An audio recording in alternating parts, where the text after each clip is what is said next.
নমস্কার বন্ধুরা, KS cooking হাউসের তরফ থেকে আপনাদের জানাই স্বাগত। আজকে আমি বানাবো নিরামিষ একটি পনিরের রেসিপি। এটি আপনারা লুচি, পরোটা কিংবা যে কোনো রাইস বা পোলাওয়ের সাথে খেতে পারেন। খেতে ভীষণই ভালো লাগে। তাহলে চলুন রেসিপিটি দেখে নেওয়া যাক। এখানে আমি একটি প্লেটের মধ্যে নিয়ে নিয়েছি 200 গ্রাম পনির, 1 ইঞ্চি আদার টুকরো ছাড়িয়ে নিয়েছি, 2টো কাঁচা লঙ্কা, 1 কাপ কড়াইশুঁটি, আর নিয়েছি 2টো মিডিয়াম সাইজের টমেটো। প্রথমে আমি টমেটো 2টো কেটে নিচ্ছি। একটি টমেটো অর্ধেক করে কেটে নিলাম। এবার এই অর্ধেক অংশের ডাঁটের দিকটা কিছুটা কেটে বাদ দিয়ে দিচ্ছি।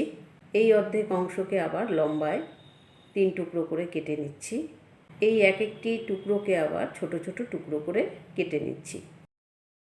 এই যে দেখুন, এই রকম ছোট ছোট টুকরো করে কেটে নিলাম। বাকি যে 1.5খানা টমেটো আছে সেটাও আমি এই রকম টুকরো করে কেটে নিচ্ছি। 2টো টমেটোই কেটে নিলাম।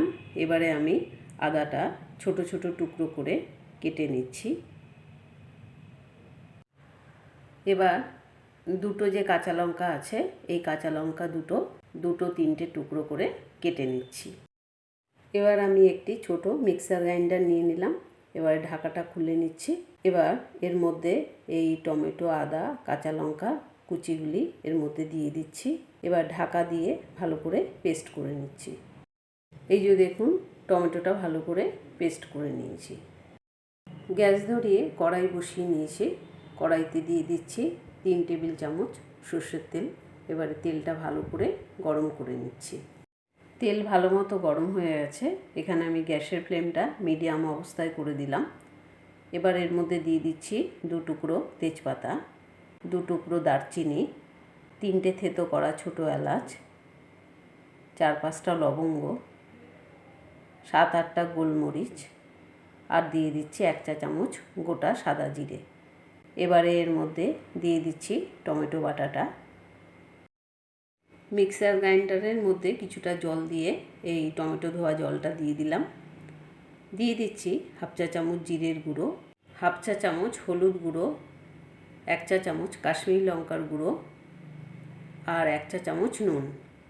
এবারে সমস্ত মশলা ভালো করে মিশিয়ে নিচ্ছি। ভালো করে মিশিয়ে নিলাম। এবারে গ্যাসের ফ্লেমটা একদম লো করে দিয়ে ঢাকা ছাড়া 3 থেকে 4 মিনিটের জন্য মশলাটা ভালো করে কষিয়ে নিচ্ছি। মশলা ভালো করে মিশিয়ে নিলাম। এবার আমি এর মধ্যে দিয়ে দিচ্ছি 1 কাপ কড়াইশুঁটি। এই কড়াইশুঁটিটা ফ্রোজেন কড়াইশুঁটি। এটা আমি 1 ঘন্টা আগে ফ্রিজ থেকে বার করে রেখেছিলাম। এবারে এই কড়াইশুঁটিটা ভালো করে মশলার সাথে মিশিয়ে নিচ্ছি, যাতে কড়াইশুঁটিটা সিদ্ধ হয়ে যায় আর এর মধ্যে তেল মশলাটাও যাতে ভালোভাবে ঢোকে, এই কারণে। এবার আমি গ্যাসের ফ্লেমটা মিডিয়াম টু লো অবস্থায় রেখে 4 থেকে 5 মিনিটের মতো ঢাকা ছাড়া মশলাটা আর কড়াইশুঁটিটা ভালো করে কষিয়ে নিচ্ছি। ওদিকে মশলা কষছে আর এইদিকে আমি আরও একটি মশলা তৈরি করে নেব। তার জন্য এখানে চায়ের কাপের মধ্যে নিয়ে নিয়েছি 4 টেবিল চামচ টক দই। এর মধ্যে দিয়ে দিচ্ছি 1 চা চামচ ধনের গুঁড়ো। এবারে এই ধনের গুঁড়োটা টক দইয়ের সাথে ভালো করে ফেটিয়ে নিচ্ছি। এরকমভাবে ফেটিয়ে নিলাম এই কারণে, যাতে মশলার মধ্যে যখন এই টক দইটা দেব যাতে টক দইটা ফেটে না যায়, সেই জন্য এইভাবে টক দইটা ধনের গুঁড়োর সাথে ফেটিয়ে নিলাম। এদিকে 5 মিনিট হয়ে গেছে। এই যে দেখুন, আমাদের মশলা একদম কষে গেছে। এবারে আমি এই মশলাটা উল্টে পাল্টে ভালো করে একটু নাড়িয়ে নিচ্ছি। এবার আমি এর মধ্যে দিয়ে দিচ্ছি আগে থেকে ফেটিয়ে রাখা টক দইটা। এই টক দইটা গ্রেভির সাথে ভালো করে মিশিয়ে নিচ্ছি। এবারে আমি গ্যাসের ফ্লেমটা মিডিয়াম টু লো অবস্থায় রেখে আরও 2 মিনিটের মতো এই টক দই শুদ্ধ মশলাটা আরেকবার কষিয়ে নিচ্ছি। 2 মিনিট হয়ে গেছে। এই যে দেখুন, টক দই শুদ্ধ মশলাটা ভালো করে কষানো হয়ে গেছে।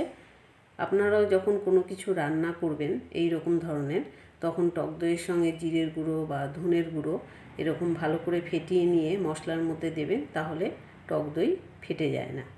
এবার দেখুন, আমি এখানে একটি প্লেটের মধ্যে পনিরগুলি এইরকম ছোট ছোট টুকরো করে কেটে নিয়েছি। এখানে পনিরটা কিন্তু আমি কাঁচাই রেখেছি, এই কাঁচা পনিরের টুকরোগুলি এই গ্রেভির মধ্যে দিয়ে দিলাম। আপনারা চাইলে পনিরগুলি একটু হালকা করে ভেজেও দিতে পারেন। এবারে এই কাঁচা পনিরগুলি আমি গ্রেভির সাথে ভালোভাবে মিশিয়ে নিচ্ছি। গ্রেভির সাথে পনিরটা ভালো করে মেশানো হয়ে গেল।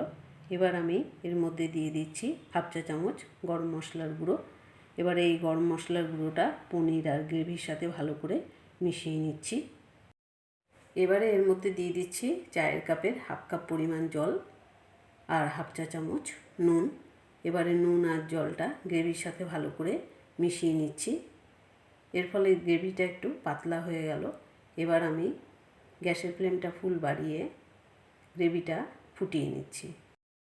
গ্রেভিটা ফুটে উঠেছে। এবার আমি ঢাকা দিয়ে দিচ্ছি আর গ্যাসের ফ্লেমটা মিডিয়াম টু লো অবস্থায় রেখে 5 থেকে 6 মিনিটের জন্য এই মটর পনিরটা রান্না করে নিচ্ছি। 5-6 মিনিট হয়ে গেছে। এবারে আমি কড়াইয়ের ঢাকা খুলে নিচ্ছি। এই যে দেখুন আমাদের মটর পনির একদম তৈরি হয়ে গেছে। এখানে যেহেতু পনিরটা কাঁচা সেই জন্য আমি এই গ্রেভিটা হালকা হাতে একটু হালকা করে নাড়িয়ে নিচ্ছি। আমাদের মটর পনির একদম তৈরি হয়ে গেছে। এখানে যেহেতু আমি টমেটো আর টক দই ব্যবহার করেছি তাই এর গ্রেভিটা টক টক হয়েছে। এবার টক মিষ্টি যাতে হয় সেই জন্য আমি এর মধ্যে দিয়ে দিচ্ছি 1 চা চামচ উঁচু উঁচু চিনি। এবার এই চিনিটা ভালো করে গ্রেভির সাথে মেল্ট করে নিচ্ছি আর এখানে গ্যাসের ফ্লেমটা অফ করে দিচ্ছি।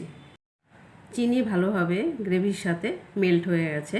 এবার আমি এর উপরে দিয়ে দিচ্ছি কিছুটা ধনেপাতা কুচি। এখানে গ্যাসটা অফ করাই আছে। এবার আমি ঢাকা দিয়ে 2 মিনিটের মতো রেখে দেবো। তারপরে আমি একটি প্লেটে সার্ভ করে নিচ্ছি। আমাদের মটর পনির একদম তৈরি হয়ে গেছে। এখন যেহেতু গরম পড়ে গেছে, আপনারা যদি কড়াইশুঁটি নাও পান, কড়াইশুঁটি ছাড়াও এইভাবে তৈরি করে দেখবেন, খেতে ভীষণই ভালো লাগে। এই রেসিপিটি বাড়িতে একবার ট্রাই করে দেখুন। যদি ভালো লাগে তাহলে লাইক, কমেন্ট, শেয়ার করবেন আর আমার চ্যানেলটি অবশ্যই সাবস্ক্রাইব করে রাখবেন।